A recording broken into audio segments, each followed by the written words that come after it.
I'm going to save you months of wasted training. I've coached hundreds of swimmers and I've discovered that most drills actually don't work. You only need these 3.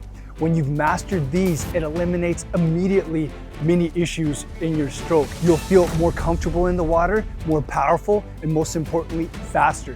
In this video, we're gonna dive in and show you exactly how to implement these into your stroke.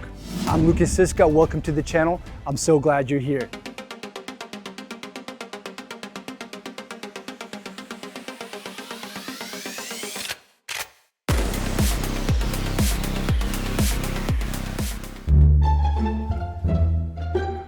Welcome to the program. Siska Training Systems brought me in just to bring a little bit of a chill vibe because let's face it, Lukas, when he's coaching, it's like he's got a stick up his butt sometimes.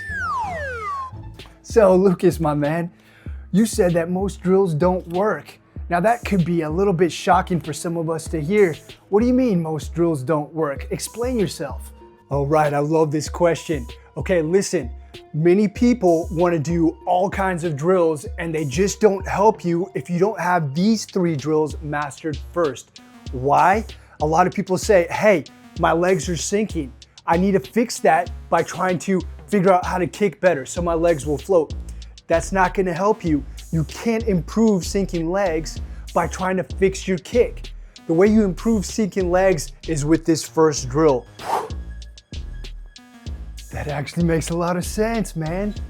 Whoa, never thought about it that way. So with that said, what is the first drill that we need to start with? What is that foundation, man? I mean, what is it?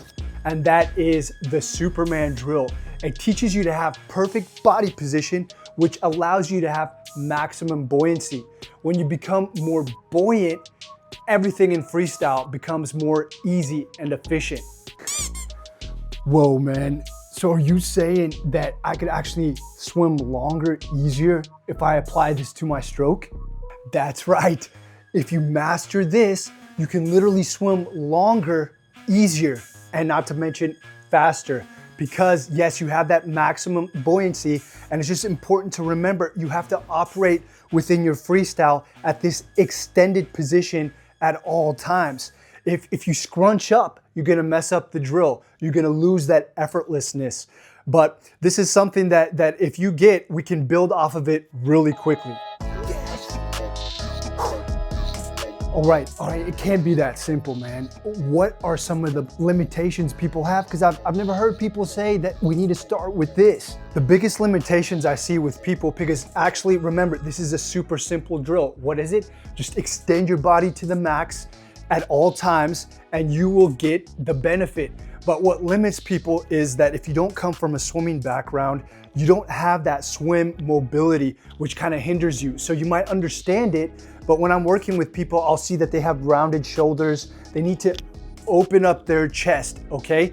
Just hang from a pull-up bar. That feeling of having gravity pull your weight down, that's the kind of extension you need to have in the water. So working on your swim mobility on a daily basis will help you master this, okay? But the concept is simple, just stretch that body out. That makes sense, bro. Open up the chest, of course. Stretch it out. I gotta keep that in my head. Okay, what's next? We've got the Superman drill. Where do we build from here? Okay, I love this. Now that you've got the foundation of your freestyle, we can build from here. Just like you said, what we need to do now is keep that extension, but learn how to put a momentum and glide into our stroke. I want to do something that's very classic in swimming, single arm swimming, but you need to keep the other arm extended. You know, Lukas, my master's coach right now, when we do single arm, he wants us to have the arm we're not using down. Why are you saying we need to have it up? The reason you keep that arm extended is because we want to build from the Superman drill. Remember, we were kicking like this, nice and straight. Now we're just doing it with one arm, but what we want to focus on is driving this arm forward, with each and every pull. When you do this, it also teaches you the perfect timing of the breath. As you pull down with this arm, this head turns to the side, and when it comes around, you close the breath off. The key is to try to put momentum and glide in, so when you pull, throw your whole body into that side. okay? And then when you come back, put your whole body back to the other side. So it's your body going from one side to the other. This is how you can generate power. This is how you can generate momentum. It just builds off of that Superman position. Yeah, man, this is really building on that first drill. It makes a lot of sense. Now, Lukas, man, tell me, what do you often see people doing wrong when they're attempting this drill? Oh, it's a simple drill, but you can get a lot of things wrong with it. The biggest thing I see wrong is that when somebody attempts this drill, they're just pulling their arm, they're not adding any rotation, and they're not trying to get that glide going. They're just doing this nonstop. Slow down when you try to do it and try to get maximum purchase with every pull that you take, okay? Pull and then surf on that arm. That's what we wanna do. Don't just mindlessly move that arm. And of course, people also are slipping through the water when they pull through. They're trying to get a big pull, but that elbow is dropping and then they just can't get that power and glide. But we're gonna talk about that, I have a feeling, in just a second. And guys, if you wanna know your true swim potential in this moment, I want you to take my quiz and we'll give you a score to let you know. Look in the comments below, click the link and find out. Sounds like when you master this drill, man, that you could potentially be taking a lot less strokes per lap. Is that true? Yes, exactly. When you master this, you definitely have less strokes per lap. And what does this do? It just makes you way more efficient. You're taking less strokes, you're less tired, you're just gliding, being smooth on that water. It's amazing. And you know, another thing that happens is that your kick starts to become better. Because when we got our body more buoyant, our kick is not dragging back there. And when we put momentum and glide, throwing our body into the stroke, the kick just kind of flicks with it. It's like a whip effect, and we can get propulsion off of that. Just make sure you don't have stiff and rigid ankles, because that will stop that whip effect. You've got to keep them floppy and loose. Lukas, man, listen, bro, I'm sorry about the stick up your butt comment. I'm really loving this interview. So tell me, we've talked about 2. What is the third drill that we need? Share it with us, please. This third drill, which is the third one in your arsenal, it ties the other 2 together, okay? And I've seen major improvements in my clients' strokes when they've got to this point, because they understand being maximally buoyant, they understand how to put momentum and glide in. The final step is grabbing maximum water. It sounds like that this drill right here could actually help me grab significantly a lot more amount of water. I think right now when I'm pulling, I'm just, I'm not getting that purchase on the water like I would like. It just feels like I'm putting a lot of effort in, but it's not really boosting me forward. The drill that I'm talking about is the underwater dog paddle drill. And yes, exactly, the whole point of this drill is to get you to stop slipping through the water. Now, the way it works is that you keep both arms underneath and you're almost doing what looks like a dog paddle type movement, except you're keeping your head and your body in that stretched out position. You're trying to be in the same position you would be when swimming freestyle, only now with your arms underneath, you're focusing on feeling and grabbing more of it. And the key is that when you shoot your arm up, you rotate inwards to just get maximum pull with the high elbow. We're pulling deep water with all the big muscles of our body, not shallow pulls like this, okay? We're going deep. And then as soon as we go deep, we use our whole body to slide to the other side. Do you get that? Look, slide to the other side, rotate inwards, slide back to the other. This is how that drill works. It's amazing. I've got to try this. Now, bro, we asked what people do wrong with the other 2 drills. Now, what do you see people doing when they attempt this drill for the first time? What mistakes do you see? Yeah, people get this a little bit too complicated in their mind. They need to keep it simple, just like the other 2 drills. What I see often when swimmers first try to attempt this drill, they don't get the concept that they need to keep their arms underneath. They start bringing them up and they're like, hey, what do I do with my hands? Look, just pull back, and then at the point when you would go around with the recovery, you just keep your hands pointed and just shoot it back up underneath your body to keep that arm underneath. And for some reason, when you keep that arm underneath, it just helps you feel the water better. You can manipulate the water better.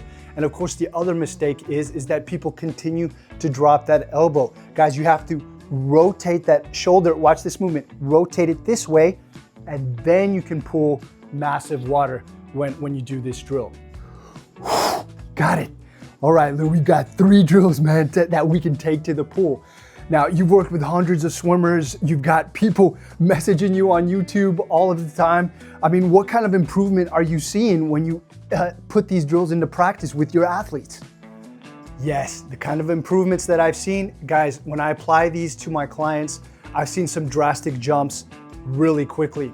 For example, if you have a guy who's just kind of struggling to swim 100, maybe it takes him over 3 minutes to swim, then when he masters these drills, he can immediately start swimming around 220 within a month or so. It's incredible, all right? If you're at a more advanced level and you're swimming around that 150 pace, you know, after a couple of months, you're comfortably swimming 140 pace. And then if you're even higher level, you're cruising at that 130 pace. You know, when this clicks and you maximize all areas of your stroke with these 3 drills, you can drop down to that 125 relatively quickly. And you wanna know something else? When I swim, and I've been swimming for 30 plus years, these 3 elements that these drills get you to focus on, I think about every stroke I take. And that's what you should do, people who are watching this. You need to think about your stroke in this way every time you take a stroke. Be extended, get maximum momentum and glide. Have that high elbow with big time purchase on the water. It makes a huge difference. And finally, you have to remember that to master these drills perfectly, you have to coincide with swim fitness. If you focus on technique only, you know, it'll help you to a certain extent, but to be able to hold this technique properly, you need to have some swim fitness behind you. So they go hand in hand. That's huge, bro, that's huge. All right, so Lukas, what is the practical application of these drills that we can now put into our swimming to get those kind of results? How can we do this? I love this, I love this. The roadmap to get this applied successfully to your own stroke is this. Immediately start working on swim mobility, okay? It takes 5 minutes every single evening. Just work on the shoulders to get more loose, the back, all right? As soon as we get this more loose, you'll be able to execute these drills perfectly, all right? Don't try to do all 3 of them at once. Master first the Superman drill, all right? Spend a couple weeks on it, doing about 5 to 10 minutes of it in your swim warm-up every time you swim. If you swim 3 times a week, then do it 3 times a week after you warm up. All right, once you master that, move on to the single arm drill, thinking about what you were doing with that Superman drill. Body extended, momentum and glide. And then finally, add that dog paddle drill. Spend at least 2 weeks on each drills, or even more if it takes you longer to master them. You have to be comfortable with each drill before you move on to the next. And of course, don't forget about that swim fitness and mobility. It needs to go hand in hand all the way. Hey guys, only 20% of the viewers that watch this channel are actually subscribed. Subscribe to the channel. It really boosts the channel and helps us move forward. Thank you so much. Now, this video connects to another one that can help you build on your stroke. If you want to see how you can swim freestyle faster, quickly, check out this video. And until next time, I'm Lukas Siska. Take care.